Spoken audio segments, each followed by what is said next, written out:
തൃശൂർ കുന്നംകുളം തുറക്കുളം മത്സ്യ മാർക്കറ്റിലെ മോഷണത്തിൽ പ്രതി അറസ്റ്റിൽ. INTUC തൊഴിലാളി വെള്ളറക്കാട് സ്വദേശി നൂറുദ്ദീനാണ് അറസ്റ്റിലായത്. സംയുക്ത തൊഴിലാളി യൂണിയൻ ഓഫീസിൽ നിന്ന് 15 ലക്ഷത്തോളം രൂപയാണ് കവർന്നത്. അജീഷ് ജയകുമാർ തുടരുന്നുണ്ട് തൃശ്ശൂരിൽ നിന്ന്. അജീഷ്, എങ്ങനെയാണ് ഈ നേതാവിനെ പിടികൂടുന്നത്? ഇയാളാണ് പ്രതിയെന്ന് ഉറപ്പിച്ചത് എങ്ങനെയാണ്? ഗോകുലി, ഡിസംബർ 31 പുലർച്ചെയാണ് ഈ മോഷണം നടക്കുന്നത്. കുന്നംകുളത്തെ മത്സ്യ മാർക്കറ്റിലുണ്ടായിരുന്ന തൊഴിലാളികളുടെ യൂണിയൻ ഓഫീസ് കുത്തിത്തുറന്നാണ് ഇയാൾ മോഷണം നടത്തിയത്. ഈ ഓഫീസിന് പുറത്ത് CCTV ക്യാമറ ഉണ്ടായിരുന്നു, ഇതിനുള്ളിലും CCTV ക്യാമറ ഉണ്ടായിരുന്നു. ഇതെല്ലാം ഒരു തുണിയും പ്ലാസ്റ്റിക് കവർ കൊണ്ടും മറച്ചുമാണ് ഇയാൾ ഉള്ളിൽ കയറിയത്.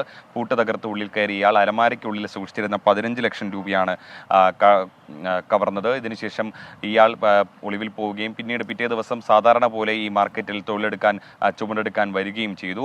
പിന്നീട് കുന്നംകുളം പോലീസ് നടത്തിയ അന്വേഷണത്തിലാണ് മറ്റ് സ്ഥലങ്ങളിലെ CCTVകൾ കേന്ദ്രീകരിച്ച് നടത്തിയ അന്വേഷണത്തിലും അതേപോലെ തന്നെ ഫോറൻസിക് പരിശോധനയിലുമാണ് ഈ പ്രതിയെ എന്തായാലും തിരിച്ചറിഞ്ഞത്. എന്തായാലും ഈ വെള്ളറക്കാട് സ്വദേശി നൂറുദ്ദീനാണ് ഇപ്പോൾ കുന്നംകുളം പോലീസ് അറസ്റ്റ് ചെയ്തത്. ഇയാൾ INTUC യൂണിയനിലെ തൊഴിലാളിയാണ്.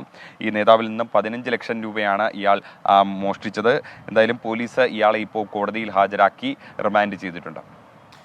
ശരി, മാർക്കറ്റിലെ മോഷണത്തിൽ പിടിയിലായിരിക്കുന്ന INTUC തൊഴിലാളിയായ നൂറുദ്ദീനോട് അജീഷ് ജയകുമാറാണ് തൃശ്ശൂരിൽ നിന്ന് വിവരങ്ങൾ നൽകിയത്.